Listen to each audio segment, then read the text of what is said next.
Alright guys, welcome back to the channel and episode number 38 in the Did You Know series as we take a look at 5 more things you might not know in WWE 2K19. As always, if there's anything you'd like to suggest to be covered in this series, then please do leave a comment below and you could get a shout out in the next episode. Did you know that Lio Rush's Soul Kick and Zaguri combo works as an additional taunt? Previously in the series, we covered a handful of moves that double as taunts when your opponent is out of reach, such as Tyler Bates' Bop and Bang and Tony Nese's Premier Combo. However, Wrestling Style reveals the presence of another one, as should you use Lio Rush's Soul Kick and Zaguri combo when your opponent is out of reach, then you'll instead see the move work as an additional taunt. For example, this is what the move looks like when performed within reach of your opponent as the full animation plays out. However, should you try to perform it when your opponent is too far away, then you'll instead see this taunting animation take place. Did you know that using the Cruiserweight Champion in the Raw arena displays an alternate purple nameplate? This one comes from Noah Stewart 23, who reveals the presence of an alternate championship nameplate in the Raw arena, as rather than show the default nameplate like this, using the Cruiserweight Champion in the Raw arena will instead see this purple championship nameplate used in its place. Did you know that 2K have included new rivalry commentary for the Rising Stars superstars when facing off against certain opponents? In the last episode of Did You Know, I covered how there was special rivalry commentary when playing as Maria and facing off against Maurice, leading to a lot of people pointing out that there is also additional commentary for other stars from the Rising Stars pack when they face off against specific opponents. The first of these features Ricochet, as should you play matches with him against the Velveteen Dream or Adam Cole, then you can hear this commentary at the beginning of the match. Adam Cole has not minced words when it comes to Ricochet, going on to say that Ricochet is a good superstar who might even be great, but he isn't special. Adam Cole is special. Well, tonight isn't about being good, it's not about being great or special. It's about being better. We know that Ricochet is a walking highlight reel, Corey, and now he's here to steal the show. Oh, and that's why Ricochet is a glory hog, Cole. I mean, everyone's come here to see the enigmatic Velveteen Dream. They've come here to feel the experience, and now Ricochet's kind of just ruining the moment.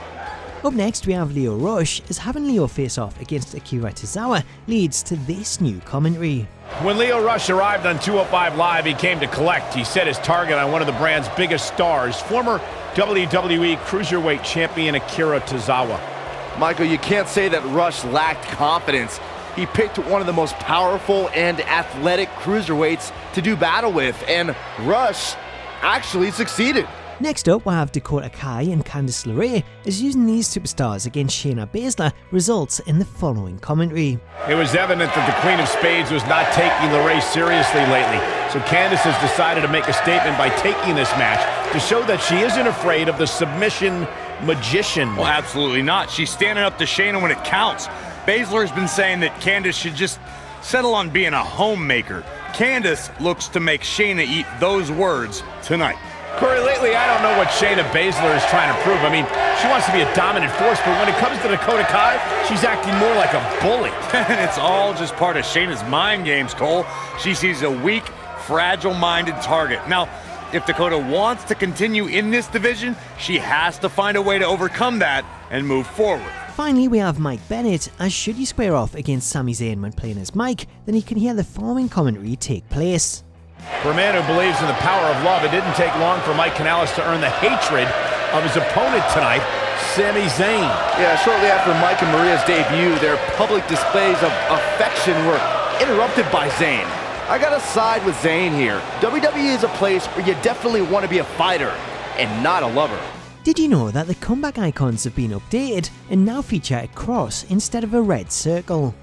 This one is just a visual change that came about as part of the recent patch 1.04 update, as Vasanth, Logan Kerr and Steve-O92 note that the comeback icons have been updated and now show a red cross when filling the comeback sequence instead of the previous red circle.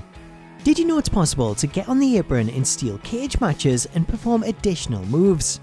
This one comes from XXNWOXX, who reveals that it's possible to throw your opponent onto the apron in steel cage matches, where it's then possible to perform additional moves such as an uppercut into the cage, a hangman against the ropes, and even a brogue kick. In order to do this, you'll first need the hammer throw ability, which will allow you to perform a strong Irish whip by holding circle on PlayStation or B on Xbox. However, don't stand too close to the cage wall when whipping your opponent, otherwise you'll end up seeing this animation of throwing them into the cage. Instead, make sure that you're standing more than halfway across the ring to the side that you want to whip them to, and then hold down the Irish whip button. Doing this will see you perform the strong Irish whip. However, instead of your opponent flying into the cage wall, they'll instead be thrown over the top rope, where they'll then land on the apron. Depending on your opponent's health, there are two animations that will take place, the first of which will see them go over the top rope before then rolling back into the ring, whilst the other one will see them use the ropes to pull themselves back to their feet whilst standing on the apron, allowing you to then perform any of the aforementioned moves, such as the Brogue Kick. All of these moves also come with their own reversal animations that see your opponent dodge the attack when using the Brogue Kick or the uppercut, whilst the reversal for the Hangman includes a pin combination as your opponent reverses it into a sunset flip powerbomb. So there you go, that was 5 more things you might not know in WWE 2K19. I hope you enjoyed it, and if you did, I would love it if you could drop a like to show your support, as well as leaving a comment below to let me know what you made of today's features, and if there's any other secrets, hints or Easter eggs that you think I should cover. As always, make sure to subscribe to the channel for more Did You Know episodes, and smack that bell notification icon so that you can be notified the second a new video drops. Until next time though, all that's left for me to say is I hope you've enjoyed this video, have yourself an awesome day, and I'll catch you later.